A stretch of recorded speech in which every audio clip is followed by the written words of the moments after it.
People's Platform. Corruption is something that Sri Lanka has been tackling for a very, very long time.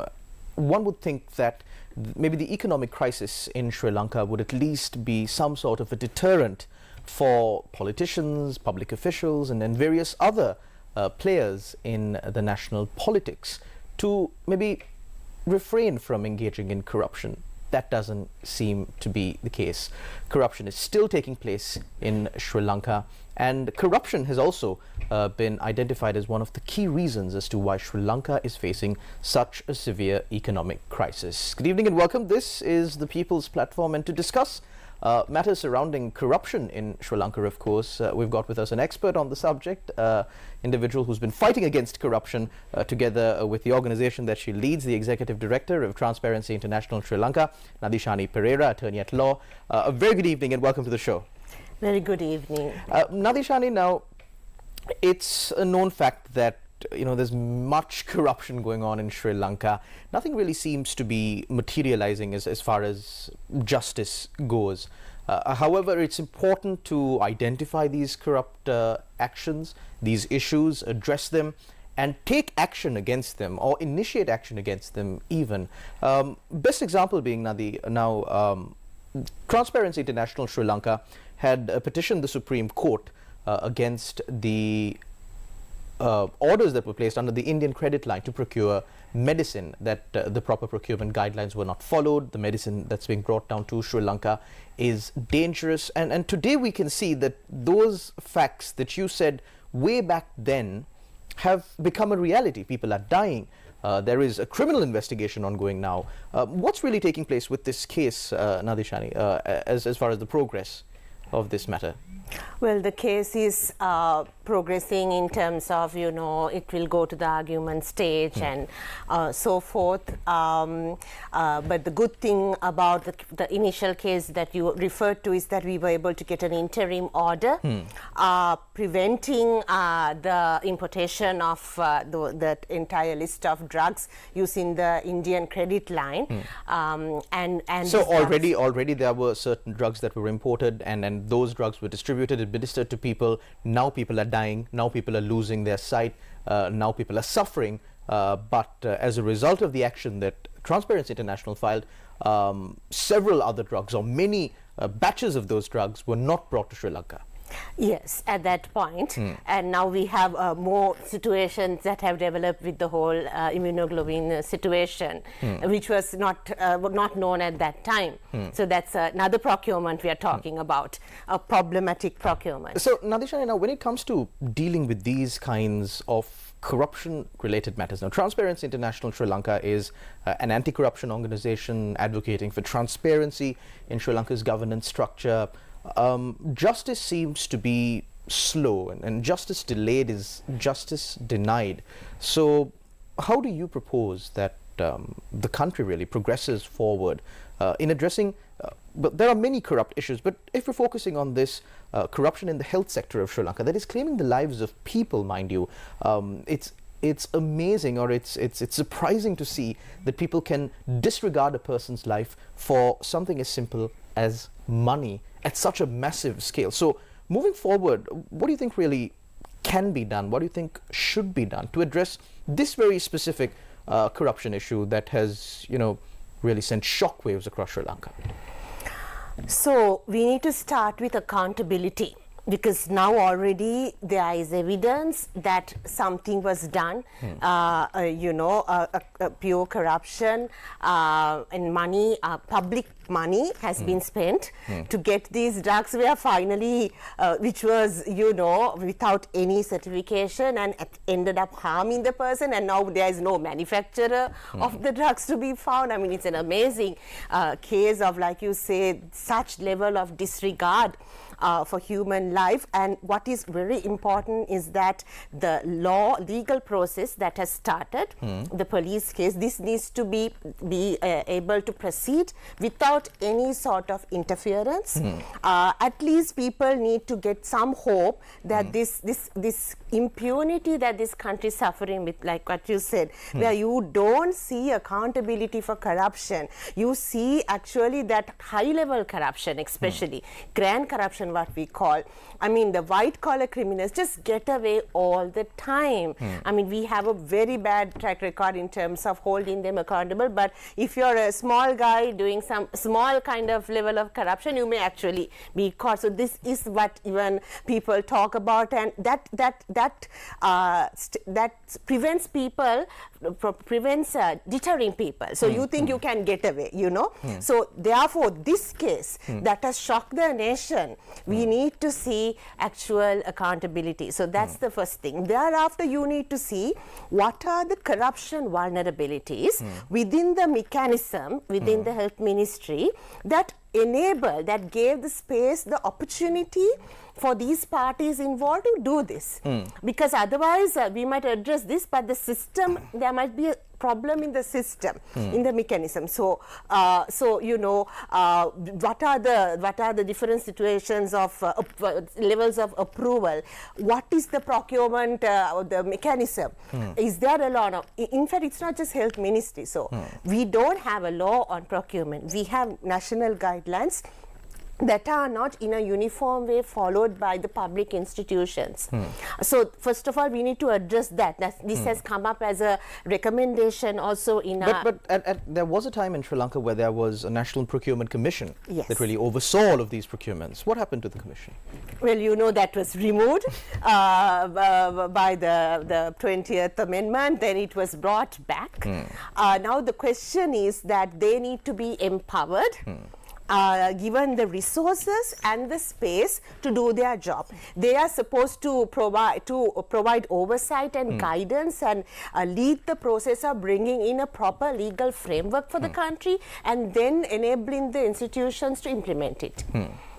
So, Nadishani, moving forward, really, currently, given the current system that is available, there is nothing to say that a massive corruption, especially the one like that happened in the health sector, will not happen again. There's nothing to say that it won't happen again, is there? Well, not until we take governance anti-corruption reforms seriously. You know, we can't be doing things the same way and expecting a different result, no, Shalan. So, if there's something that even the ordinary citizen realized during the economic crisis, was that a slogan we heard in the Aragalia saying, we want a system change. Because people realize there's a problem in the system. This is not a pure economic problem. It is a governance problem that led to the economic problem. So then you need to address the governance problem, the root cause, the fact that the public trust, as the Supreme Court held, was violated. You know, it was breached. Those who are entrusted with public resources to be stewards, they are not owners. People are the owners. As stewards, to take the decisions in the best interest of the country, didn't do that. In front of our eyes, the country's economic crash. We had economic advisors saying, just don't take such and such steps. But no, they were not listened to. The country crashed, and now we seem to, and the cost is enormous, right? And it will take us many years to get back to just where we are, not like developing here, right? So then we have to, first of all, address that. I mean, some examples of the governance reforms, which were actually, in fact, very rightly identified by the governance diagnostic done by the IMF, as well as the civil society of Sri Lanka. Again, we set a precedent.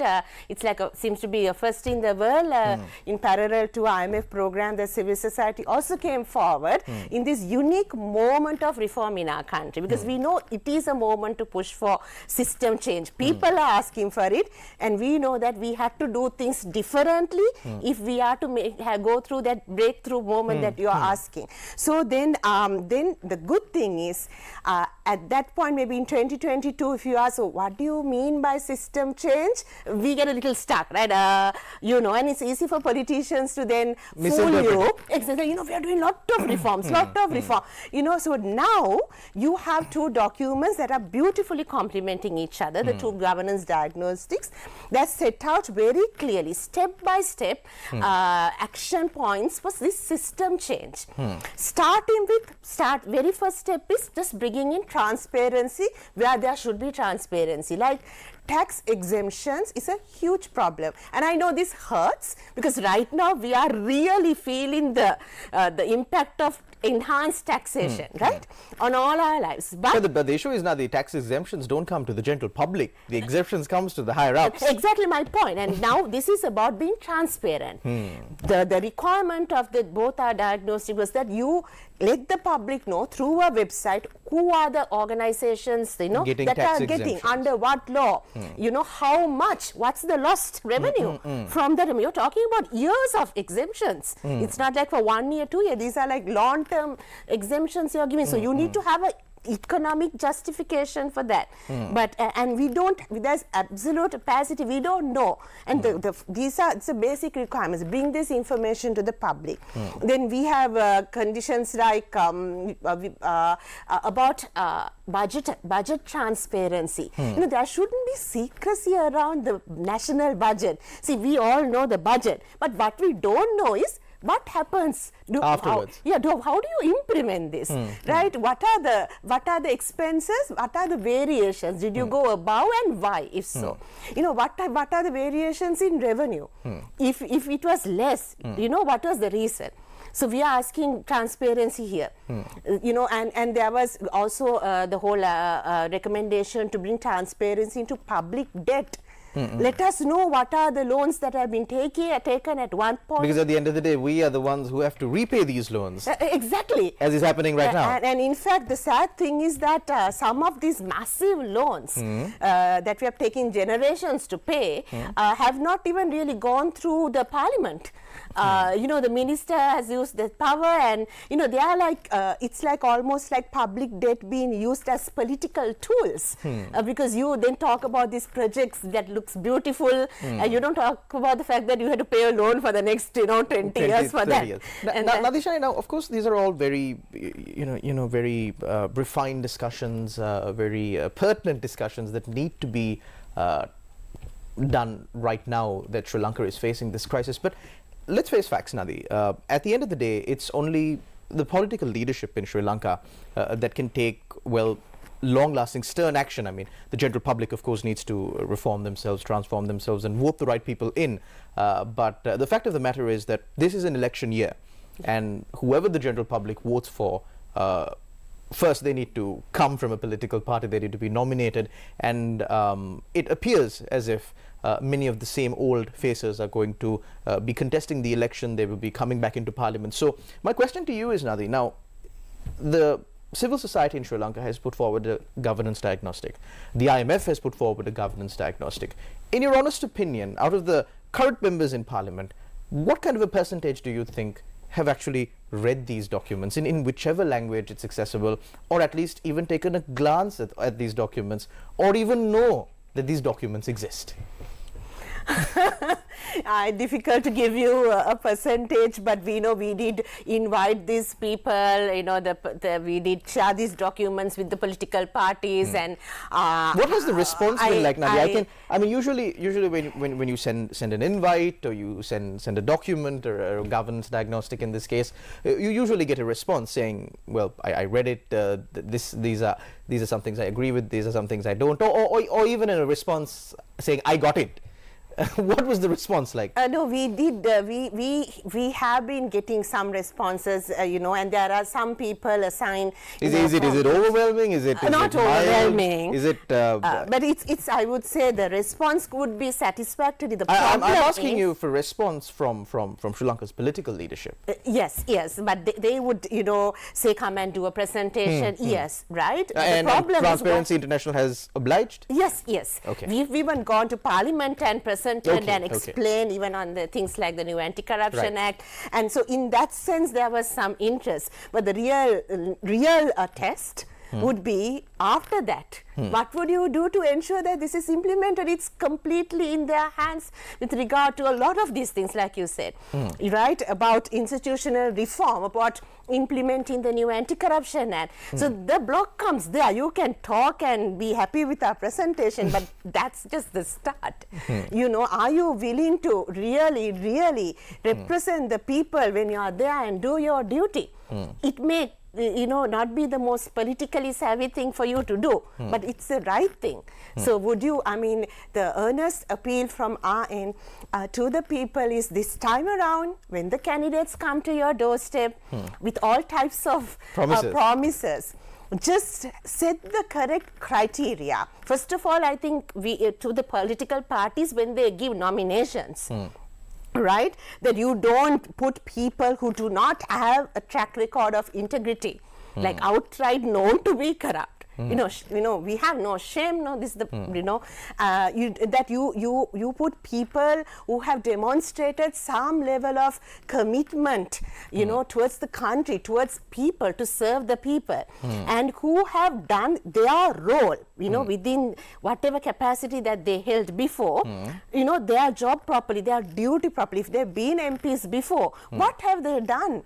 The Parliament has a key duty of ensuring that public finance is utilized in the best way, but are you doing that? Or ensuring that the legal system is updated, but other than those two things, you do everything else, and we are paying your salaries. So you need to ask them things like, what reforms do you propose to make? And we are referring to actual governance reforms that will make it harder for high-level corruption to happen. Reforms that will make our institutions start changing. The tone from the top. Like, we had to ask this question, media needs to ask this question. Now we have some examples. So put it to them. This has to become part and parcel of their manifesto, and with actual doable sort of targets.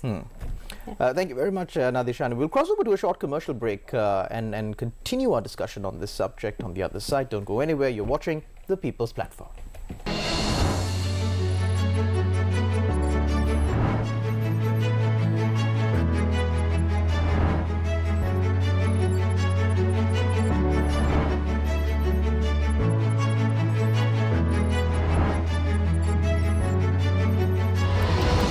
The People's Platform.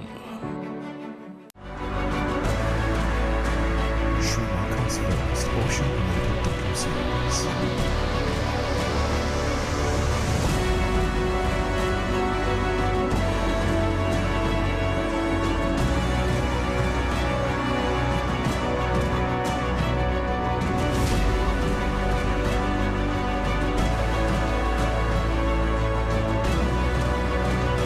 Sea of Sri Lanka.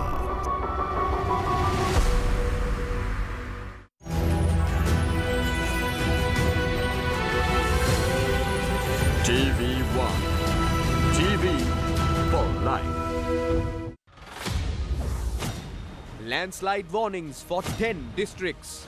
Colombo-Badulla main road blocked from the 7th mile post in Haliala. Princess Anne, the Princess Royal of the UK, in Sri Lanka on a 3-day official visit.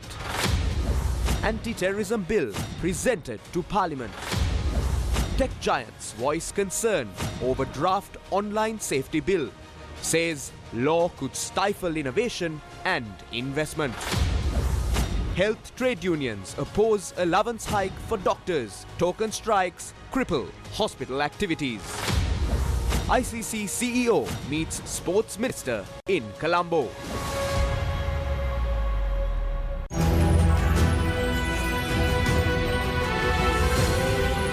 TV1. TV for life.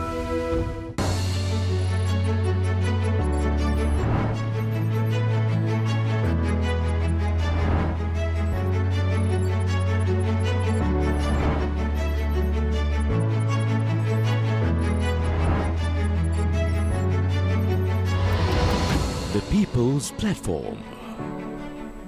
Hello there and welcome back. You're watching The People's Platform. We're in discussion with Attorney at Law Nadishani Perera, the Executive Director of Transparency International Sri Lanka, about how Sri Lanka can fix this thorn in the side of Sri Lanka, if I may refer to it loosely, the subject of corruption. Nadishani, we spoke a lot about the governance diagnostic that the civil society in Sri Lanka had presented, the IMF had presented, and the actual political will in implementing and what really needs to be done instead of just having discussions on the topic. But Nadishani, now, at the end of the day, who implements these proposals, who can implement these proposals, who is most suited to implement these proposals is a decision that the general public has to take.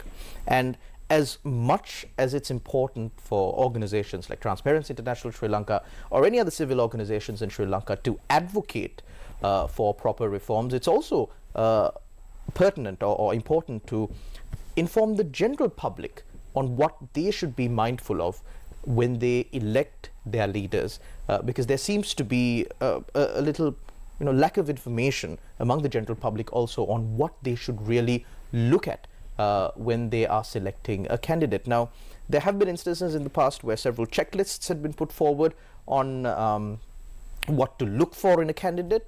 Is Transparency International looking into maybe a similar program closer to the election this time around? Yes, very much. It's not just us, but several civil society organizations, especially those of us who have been working on election monitoring and leading to that voter education. We are now preparing on how to do this. It's a massive task, but reach as many people with this message, with this awareness. First of all, what's the actual situation here and what they need to actually ask for. And this time, at least this time, to vote differently. And I would like to say one thing right now here, one criteria, yes, which is becoming a big issue right now. I would say, as a voter, and if a person who has been an MP is coming back and asking for a, let's not vote for people, MPs, who are going to vote for a horrific bill such as the online safety bill or the Anti-Terrorism Act, that the versions that we have seen last, because these are very plainly violating the fundamental rights enshrined in our own constitution, especially the freedom of expression, which includes right to information, right to dissent, question, participate. But also they do not go in line with any international standards that should be there in a, say, anti-terrorism law or an online safety bill. And you want questions, at a time like this, when you have this huge task of uplifting the economy and people are suffering and lot of things to do. Now you are busy coming up with these two oppressive pieces of legislation, and after much effort, at one point you sort of paused it. Now you are saying no, you are bringing it. Now why? Just ask them why. Why are you in such a hurry to bring this law that prevents normal citizens from protesting, from using our own WhatsApp and social media, Facebook, to express ourselves in a dissenting way, and to have some people monitoring our social media, and why are you afraid of our freedom of expression?